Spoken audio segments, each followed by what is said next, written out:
Every clip you're about to see was captured during one afternoon, one evening, and one sunrise in Cancun. You know, there are probably few better places to test a travel camera than Cancun. Bright Caribbean sunshine, deep tropical shadows, beautiful ocean views, and just enough nightlife to really see what a camera can do after the sun goes down. DJI invited me here for the global launch of the brand new Osmo Pocket 4P. After the morning launch session and unboxing, I just had one afternoon, one evening, and the following morning to discover what this little camera was capable of. Before we get started, DJI sponsored today's video and invited me to the launch event in Cancun. As always, all thoughts and opinions are my own, based on my experience using the camera during the event. So I explored the resort, walked through a jungle trail along the ocean, visited a small marina, tested it after dark around the hotel, and got up before sunrise to capture the first light over the Caribbean Sea. So today, instead of simply reading through a list of specifications, I want to show you what it's actually like to creating with the Osmo Pocket 4P in the real world. If you've been watching my channel for a while, you already know I'm a big fan of pocket cameras. Not because they are the biggest or the most expensive, but because they are the cameras I actually bring with me. When I'm out exploring the great outdoors, camping off the grid, hiking to the next viewpoint, or chasing another sunrise, the last thing I want is a backpack full of camera gear. Don't get me wrong, I absolutely love filming with my Sony cameras. But sometimes the best camera isn't the one with the biggest sensor. It's the one that's already in your pocket when something incredible happens. And that's exactly why I've always liked the DJI Pocket series. It's compact, ready to record in just seconds, and thanks to the built-in 3-axis gimbal, it captures incredible smooth footage without carrying any extra equipment. There's one feature I've always loved about the Pocket series. It's ready to shoot almost instantly. Simply flip open the screen and you're recording within seconds. When you're traveling, those few seconds really matter, because the best moments rarely wait for you to dig through your backpack or navigate menus. And once the camera's up and running, that's when you'll notice one of the biggest hardware changes. DJI added a second camera. You still have the familiar 20mm wide-angle lens, but now with the press of a button, you can instantly switch to a 60mm medium telephoto lens. At first I honestly wasn't sure how much I would use the 60mm lens, but after spending a day exploring, I found myself switching back and forth more than I expected. The wide-angle lens is still my go-to for capturing the overall scene, while the 60mm lets you isolate details, compress the background, and tell the same story from a completely different perspective. Here's a creator tip. Don't think of the 60mm as just a portrait lens. Try to step back a few feet and using it to simplify your composition. Removing distractions often creates a much stronger cinematic image than simply moving closer with a wide-angle lens. If you're enjoying this real-world review so far, I'd really appreciate if you could hit that like button. It really helps the channel and lets me know you'd like to see more hands-on camera reviews like this one. Now, while having 2 focal lengths is definitely a welcome addition, it actually wasn't my favorite feature. That only goes to the image quality. And honestly, Cancun turned out to be the perfect place to test it. Bright tropical sunshine, dark jungle path, the reflection of the Caribbean Sea, and plenty of contrast between highlights and shadows. These are exactly the kind of scenes that usually pushes the camera to its limit. One of the biggest upgrades is DJI's new 1-inch sensor with up to 17 stops of dynamic range. Now, that sounds impressive on paper, but what does it actually mean? Let's test out the dynamic range of the Pocket 4P. 17 stops dynamic range. How am I? How's the background? Simply put, the camera is able to capture far more detail in both the brightest highlights and the darkest shadows at the same time. And that's something I noticed over and over again while filming around the resort. The Pocket 4P keeps much more of the scene intact. That gives you much more flexibility whether you're happy with the image straight out of camera or like spending a little extra time color grading afterwards. Here's a quick creator tip. One mistake I often see is people avoiding difficult lighting. Don't. Some of the most cinematic shots happen when you have bright highlights, deep shadows, and lots of contrast.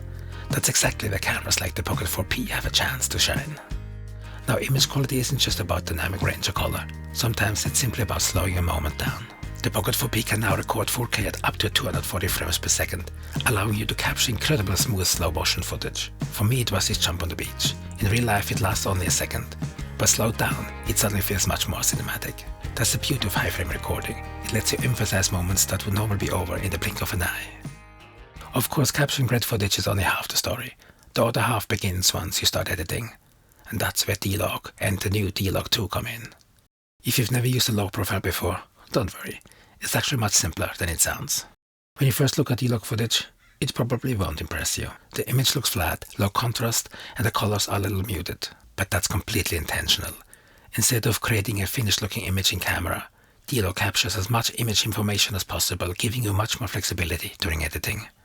One thing I really like is that DJI gives you options. If you don't enjoy color grading, the standard color profiles already look fantastic straight out of camera. But if you're like me and enjoy spending a little extra time in Final Cut Pro, Premiere or DaVinci Resolve, D-Log and especially the new D-Log 2 give you much more creative freedom to shape the final image. As I like to say, the camera captures the image, but color grading creates the mood. Of course, not every adventure happens in perfect daylight. So after sunset I headed back outside around the resort to see how the Pocket 4 would perform once the lights came on. Instead of bright beaches and blue skies, I was now dealing with hotel lights, dark walkways, colorful scent lighting and plenty of contrast. Even in these more challenging conditions, I was impressed how clean the footage looked. The larger 1-inch sensor certainly helps, but DJI also added a dedicated low-light mode designed specifically for scenes like this. Rather than trying to explain it, I simply let the footage speak for itself.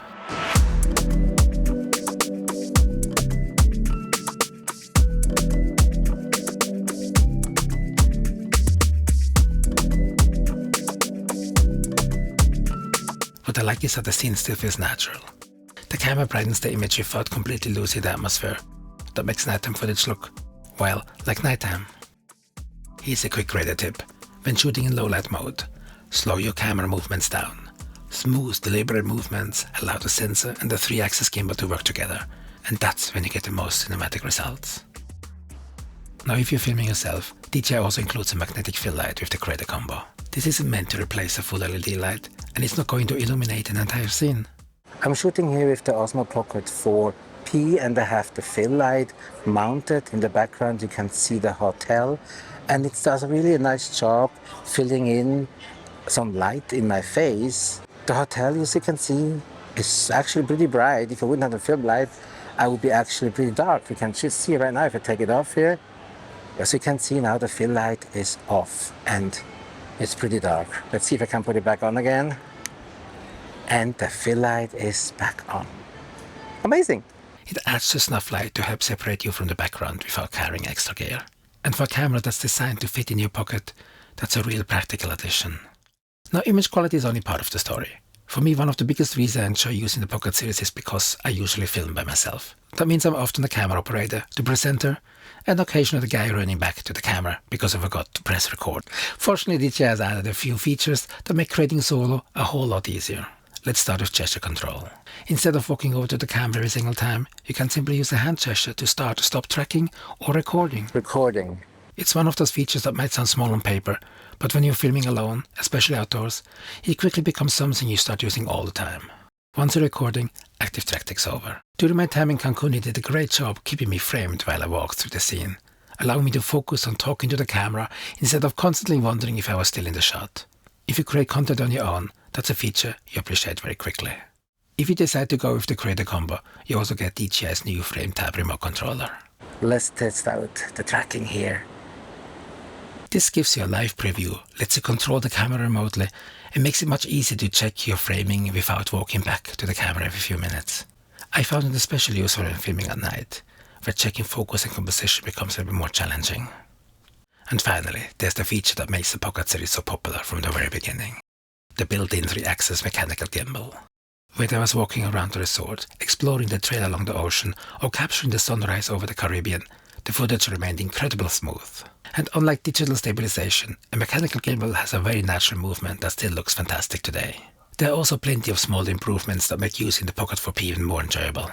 One feature I definitely appreciate is the built-in storage. If you ever arrived at a great location only to realize you forgot your microSD card, you know exactly why this matters. With over 100 GB built in, you can simply start shooting. And once you're back home, the high-speed file transfer makes getting your footage onto your computer quick and painless. They're not the most exciting features, but the kind of improvements you'll appreciate every time you use the camera. So, what's my overall impression? Honestly, I came to Cancun expecting a few hardware upgrades, a second lens, a larger sensor, better dynamic range, maybe a few new features. And yes, those improvements are definitely here. But what impressed me most was how natural they all came together. Whether I was capturing wide Caribbean landscapes, switching to the new 60mm perspective, or filming well after sunset, The Pocket 4P is simply adapted to whatever the moment called for. For me, that's what makes this camera special.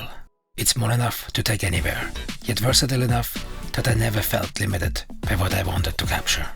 I can honestly say, this is the most complete pocket camera DJI has ever built.